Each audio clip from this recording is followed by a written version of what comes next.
Hi, thanks for downloading this podcast. In this episode, I talk about artificial intelligence and how much of an influence it has in our lives already. There are stark comparisons with how we think and the way AI is designed. How useful is this to us as an illustration for addictive thinking? When drugs and alcohol start to impact on our minds, we need to find a way back. And that's what the Crossroads message is about, a restoration to sanity. I hope you enjoy listening to this podcast and find it helpful. I'm a huge science fiction fan. I love science fiction. I love science fiction more than anything else.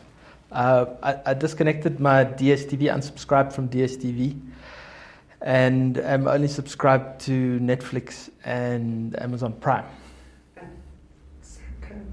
I must say there is one advantage to having DSTV, and that's just having it on in the background, just droning on. But there's nothing really that I watch on DSTV. The problem is with Netflix is I've watched all the sci-fi movies on Netflix. I can't watch anything. I've just seen them all. And even on Amazon Prime, they don't really have that much new stuff. They do have some new stuff, but not a tremendous amount. And Showmax is a DSTV product. So, besides Game of Thrones, there isn't really that much more on there that I want to watch. But when it comes to sci-fi, there was a movie that came out on the circuit not too long ago called Elysium with Matt Damon. Has anybody seen it? Nobody's seen it. It's absolutely one of the more brilliant sci-fi movies that have been released. I know sci-fi isn't everybody's cup of tea. I really enjoy it. Now, the main character in the film is a guy from a bad neighborhood who's trying to sort his life out. And in the opening scenes of the film, it's a futuristic world where the police are robots. And he gets his arm broken for back-chatting the robot. Right? The robot hits him with a truncheon and breaks his arm. And he's got a job, he's hanging on to his job, he's staying out of trouble, and he has to go and report into his parole officer. And the parole officer is a robot. Not like you see a fancy robot in the movies, but like it looks like a parking meter with a head, just painted with basic face shapes on it. Now, the reason why I'm talking about this stuff is there's a lot of talk. It depends if you listen to this stuff or if you don't listen to this stuff, but I think it's quite a reality about artificial intelligence and how much of a role artificial intelligence is going to play in our lives. If I look at our lives here in Boskrane, in Randburg, how much of a role is artificial intelligence playing in our lives? Now, I'm from Pretoria. You all know I'm from Pretoria. I'm sure some of you don't. My branch is in Pretoria. And I learned something very interesting about the representative, my personal banker at the branch in Pretoria. When I was dealing with somebody and then she left. And what they said to me is that with personal bankers, they rotate them every year or two to a different branch. And the reason for that is that they don't build too close relationships with the people that they work with and then start lending them money and saying yes to things that they shouldn't be saying yes to in terms of the bank and what the bank wants. So what the bank are trying to do in that process is they're trying to still sell the personal touch of like the old world banker, but they don't want that person having any connection with the people that they deal with and following the rules. I went to apply for finance. I own my own home, and I thought that I would be able to borrow money and use my house as surety. They didn't want it. They say the question was, is it paid off? No, I'm still paying the bond. No, then you can't use your house as collateral. So in South Africa in this day and age, it doesn't mean anything if you don't fit the criteria. So if you're thinking about a situation where an artificial intelligence in the future could be used, it would be in a situation like that. If you look at the judicial system, which is kind of what this film is based on, how much of a personal connection with parolees is required to enforce the law? Does the person just need to follow the rules and they don't care how you do it as long as it's done, and if you don't do it, then there are consequences? Or are there circumstances that need to be looked at when somebody is being paroled or has to deal with a system like that? Now, certainly when I think about these things, I think about if I phone the bank, the first thing that they do is I go into a call center, an automated call center. I've got to press 1 for this, I've got to press 2 for that. They reel off a whole list of terms and conditions, and that whole system is structured to keep you away from actual people. I mean, half of the stuff that they do there is not necessary. And then you get to the wrong place and you have to do it again and you have to do it again. And it's an accepted way of doing things. Now, there's I don't know if you guys are aware of this. I'm sure you might have an idea. There are 2 board games that people view as requiring a high level of intellect. And the one is chess, and the other one is a Japanese game called Go. And they designed, over a period, they designed a few computers to beat human beings playing chess. The one was called Deep Blue, I think, was the first one that played against Garry Kasparov and beat him, and the latest one is called Deep Thought. In Go, which is a completely different game to chess, requires quite a lot of strategy. In the documentaries and the stuff that I've looked at about this stuff, what they're saying is that it's a much more difficult game to play than chess, and requires a lot more intellect and understanding and foresight. And it was believed that it was impossible for a machine to beat a human player at Go because of the way that the game is structured. But they have developed a computer. But interestingly, in the tournament that they played, it was I think 4-1, where the human player, the best Go player in the world, in China, won 1 game, and the computer won 4 games. Now, in terms of that, what we're talking about is a program that you can put on a DVD and stick in your laptop. The one computer that they designed, a chess computer that they designed, taught itself to play chess in 4 hours. To play master's level chess. Taught itself, didn't know how to play chess, taught itself how to play chess in 4 hours. If we move on a little bit and we look at another film that came out, there was a film called I, Robot with Will Smith. I'm sure everybody's seen it. It's a really old film. I couldn't watch it again. I've seen it so many times. It's not even that great. The situation that arose in I, Robot, which is again a futuristic movie about artificial intelligence, is a decision-making process that took place at the start of the film. And why I'm talking about this now is everybody knows who Elon Musk is. Elon Musk is the owner of Tesla. And what he's working towards is he's working towards self-driving cars. And specifically they're going to start with truck drivers. And phasing out actual truck drivers and having robots drive cars because it's going to be safer than people driving cars. And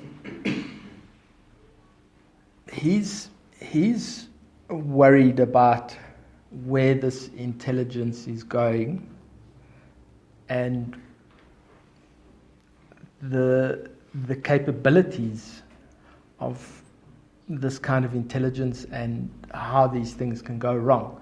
So if we're looking at so even though these things are in their infancy, there's a law called Moore's Law, which says that every 18 months technology doubles in its capacity. So if you look at a cell phone, iPhone 4, 5, so every year there's a new model and the technology is getting faster and better. We have, if we look at a scenario where we're going to have vehicles that are driving themselves around,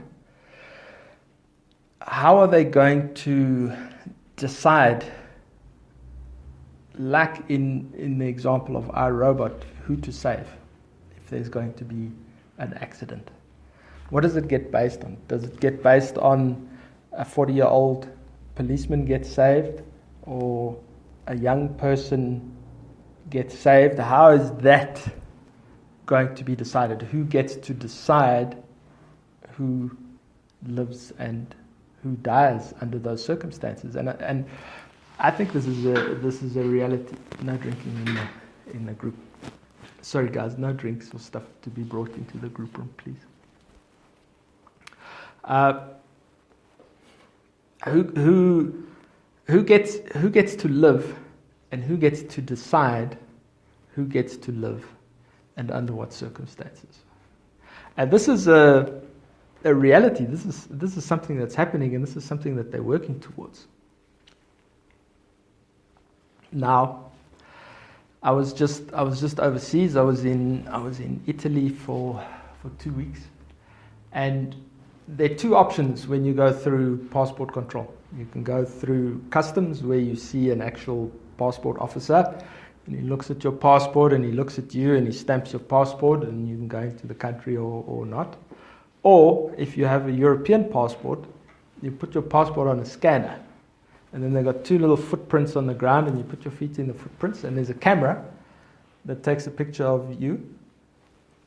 It sees if it matches up with the information on the passport, and you go into Europe, and nobody looks at you. You don't speak to anybody. You go through glass doors using a photo. Now, the interesting, this is facial recognition technology.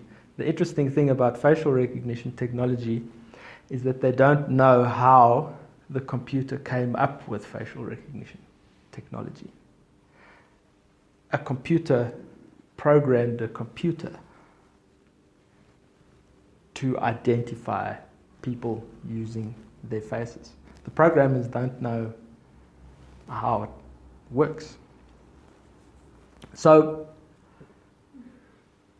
this stuff is moving along, and there are things that are happening, and there are machines that are out there that are able to do things that, if a human is placed in that position, require a serious amount of mental capacity that a machine can do better, you know.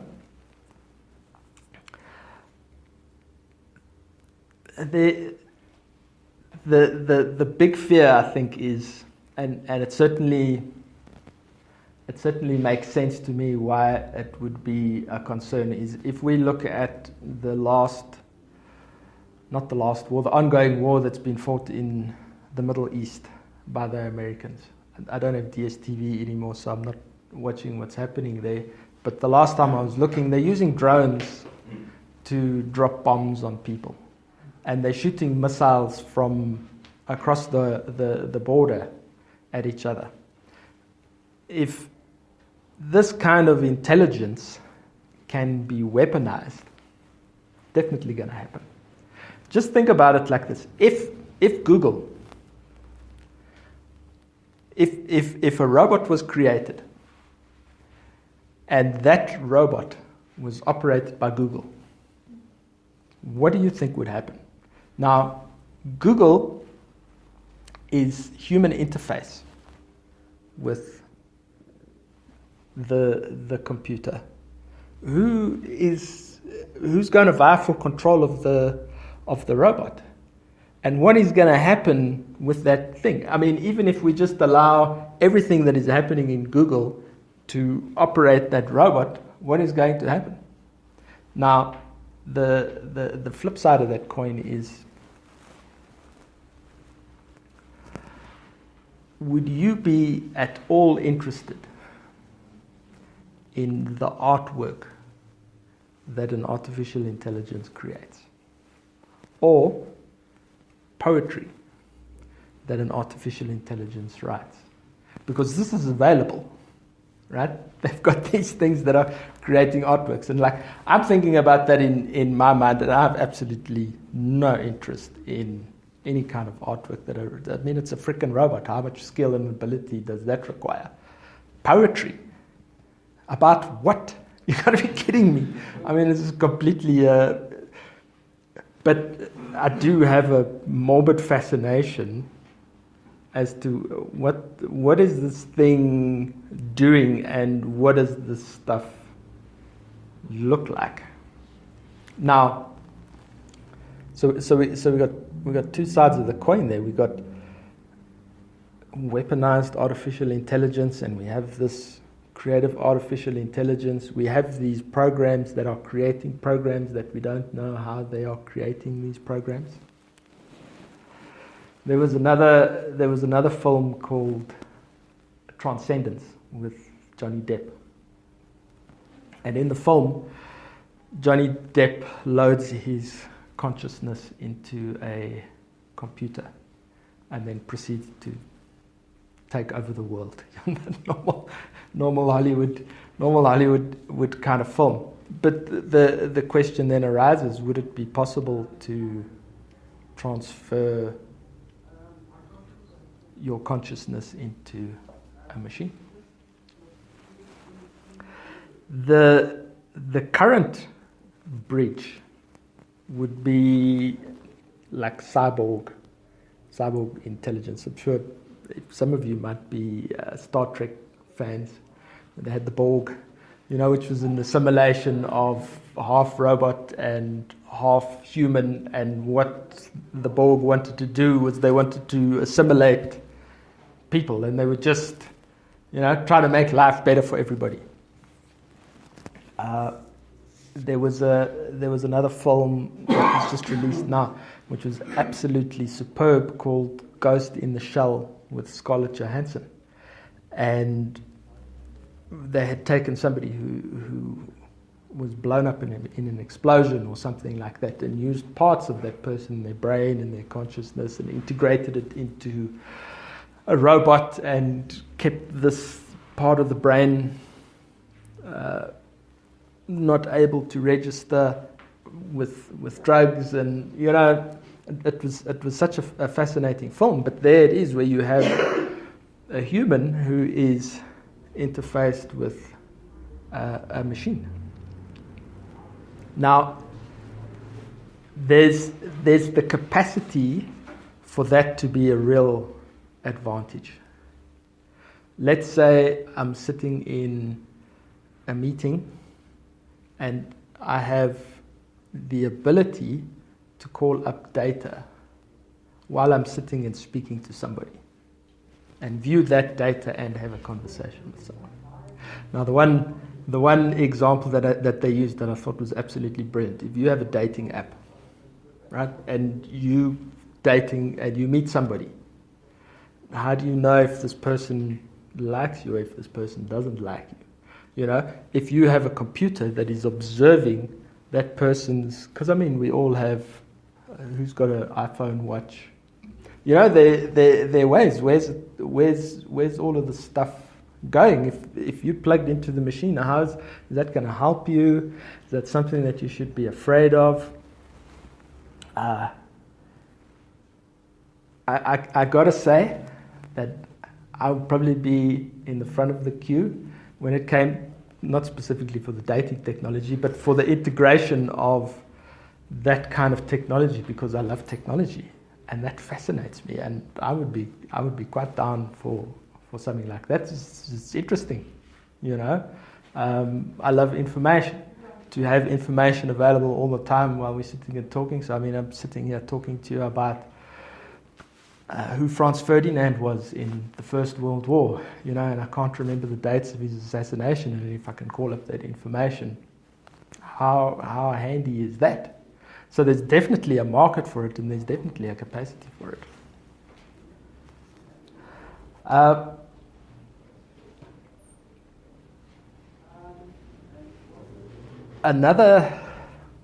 Let me come back to that. There was a movie that came out that I really enjoyed called Blade Runner.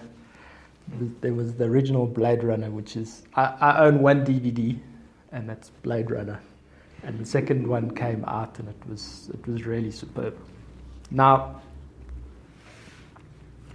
there are two things that I've been talking about here with this kind of intelligence, and the one thing is empathy, the ability to look at a situation and make a decision on a situation, not based on anything other than how you feel about what it is that you are faced with. So if you are faced with a 60-year-old man and a 12-year-old girl, then you have to choose which one to save. You know, it's a comparison. What would you do? And then the other one is, now there's all of this stuff going on in the computer world, and it's really moving at, like I say, according to Moore's law, doubling every 18 months. The technology is moving ahead every 18 months, and it's doubling every 18 months. But there's one difference between artificial intelligence and us. Not one difference, but one major difference that I've looked at and that I've seen. And that is that these machines use pattern recognition. That is how they function. These machines that look at chess are not intelligently thinking about what is going on in that game, or using wisdom. So if there's an abstract concept to look at, there's intelligence and there's wisdom. What that machine is doing is it's looking at every possible pattern or combination and then choosing one. AlphaGo, that's what AlphaGo does. Looks at all the patterns. There's no real intelligence there. It's just using statistics and data. There's millions of games of chess and millions of games of AlphaGo loaded into it. And it's running the data very fast and looking at statistics. So pattern recognition is a very tricky thing. So if we bring that back to us as humans, and how do we use pattern recognition, and how important is it for us? If I need to get from here where we are in Randburg to City Power in Boysons, I need to be able to identify a route to where I'm going. What is going to be the best option for me to get from point A to point B? I'm not from Joburg, so I would put that information into my GPS. and it would find a route for me. When it comes to drug use, looking for patterns can be a real problem. I will go so far as to say any abuse, alcohol, drugs, whatever it is. So it's something that we need in order to find our way around, but it's not something that we can use exclusively in our life. If we go into a scenario where something happens that upsets us, the first thing that my mind does is my mind starts looking at the patterns. It's automatic. It's almost like it's programmed into me. So I view it very much the same way that I view building a house of cards. I start building the reasons why I think this scenario has happened. Now, there's always one disclaimer. There's always one exception, is why this happened to me and why I am right and why everybody else is wrong. And then I go with my cards and I start building my little house of cards. For this reason, they don't understand properly. This is completely unnecessary. Why are they saying these things to me? Can't they see? They don't understand. How dare they?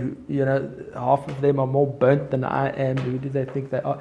And then, unfortunately, our little house of cards collapsed because it's not built on anything. It has no foundation. It's a pattern, and we have to keep it alive in our mind to keep ourselves right and the scenario and the circumstances wrong.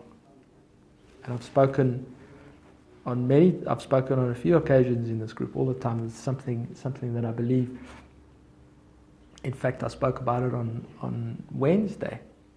How impossible it is to do this alone. Because you have one pattern, then something else happens, and you lay another pattern down on top of that pattern, and another pattern down on top of that pattern, and it just builds, and if each one is just a sheet of paper, when you have 500 sheets of paper, you've got a telephone book, and if you hit someone with a telephone book, you're going to knock their teeth out. That is why it's so important to speak to somebody about what it is that you're experiencing openly and honestly, and be willing to hear what is being said to you because of the pattern. I fall into this pattern all the time, and I constantly have to pull myself out of this pattern. Just the thing that happens consistently to me. So, pattern recognition and looking for patterns and trying to understand things from the perspective of patterns has advantages and it has liabilities. Cannot be the beginning and the end of everything. Now, let's say for example, I mentioned something else. I mentioned empathy.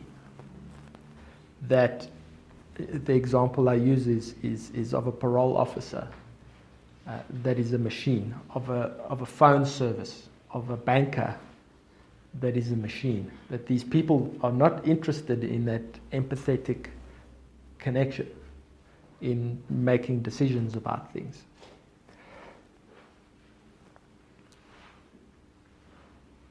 Empathy can be learned.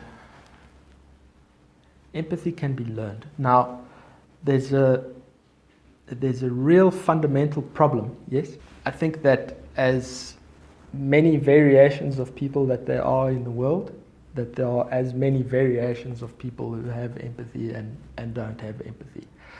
Some people have strengths and some people don't have strengths. So I will look at my sponsor, who I sometimes perceive to be very empathetic, because he has a tremendous threshold for discomfort, and he can hold the line no matter how he feels. What's right is right and what is wrong is wrong. But he also has empathy. But he also learned empathy, because I knew him at a time where he didn't have any, So, human connection, something that a robot can't do. Now, I've thought about this, transferring your consciousness into a machine. I think it's impossible, because there's a physical space gap. That would be like transferring your consciousness into another person. I don't think that it can be done.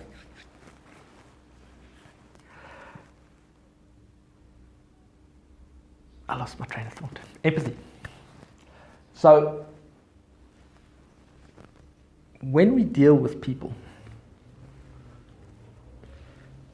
we are looking at...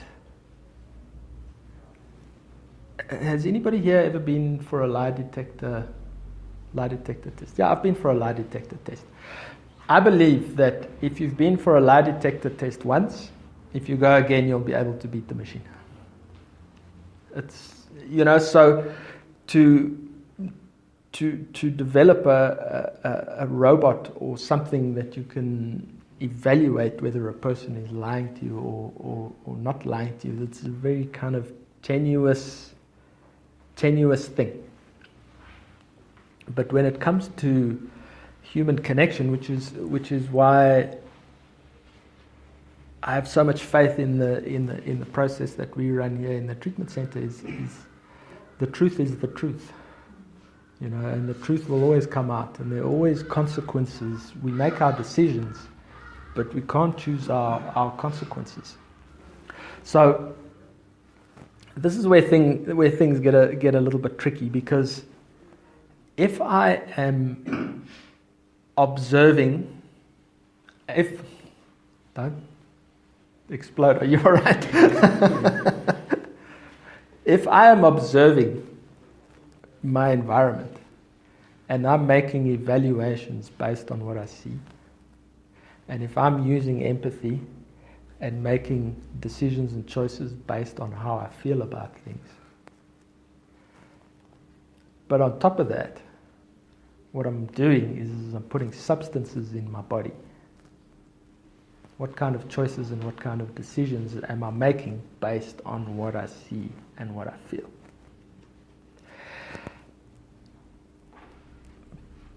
But what about when I'm not putting those substances in my body? Is what I'm seeing still truth? Or is my perception clouded? Has my perception become clouded, which is part of the reason why I drink and use drugs the way that I do? So then who is making all of these decisions, and who is deciding all of these things? And who has the clarity of perspective to understand the impact of the choices and the decisions that they are making? How clear is your vision, and how clear is your perspective? How do you attain clarity of vision and clarity of perspective? How do you achieve that fine balance?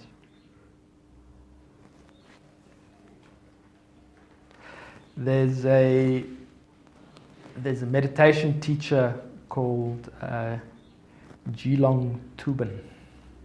He's a Buddhist monk. Do you guys know Doctor Who, the movie Doctor Who? One of my favorite films. I love that film. He was the consultant on the film. He worked with Benedict Cumberbatch. He worked with Kennedy. Kennedy Cumberbatch. Teaching him meditation, teaching him some of the skills and techniques that he used in the film, and some of the other actors as well. And he came and gave a course, a meditation course here in South Africa, which I was fortunate enough to attend. It was really great.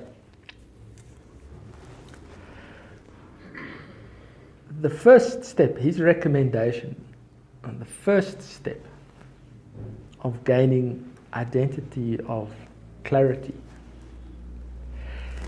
Now, I believe that this is something that takes time and effort, a considerable amount of time, is to become the observer of yourself, to become the observer of your mind and of the way that you feel,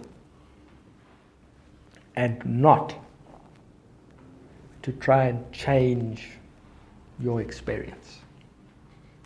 That's the first step in overcoming a clouded perception, misunderstanding of, I mean, if I just think about this stuff myself, if we have people that are looking at this technology and working on this technology, and they have no clarity of vision and no clarity of purpose, where's it going? And how emotionally are they going to be reacting to everything that is taking place? And how good is that for anybody? How is that truth? How is that clarity of purpose? And how is that clarity of vision? To observe your internal experience and to experience your experience the way that it is, without changing it in any way. And that is very, very difficult. Now, in my studies around this stuff and looking at this stuff, I've found five things that we can use to help us on this path. The obvious one is meditation. I'm going to throw in yoga, and the reason that I say yoga is because of the breathing, yoga breathing, not because of any religious significance associated with it. Same for meditation. Meditation is something that needs to be learned and practiced. Reading books, writing. Everybody here writes volumes of step work and step 10s. And that's part of the treatment program in the center. Reading your big book is part of the treatment program in the center. What I'm talking about is I'm talking about taking responsibility for doing more in the quest for truth and clarity of vision and clarity of purpose. And then speaking to somebody. Because sometimes these little bits of paper, these complex things, the only way to get through them is to talk. Shame dies on exposure. That's how it works. There's no other way around it. Again, the quest for truth, the acceptance of truth. And I am not a believer in dealing with things. Not at all. I'm a believer in living with things the way that they are.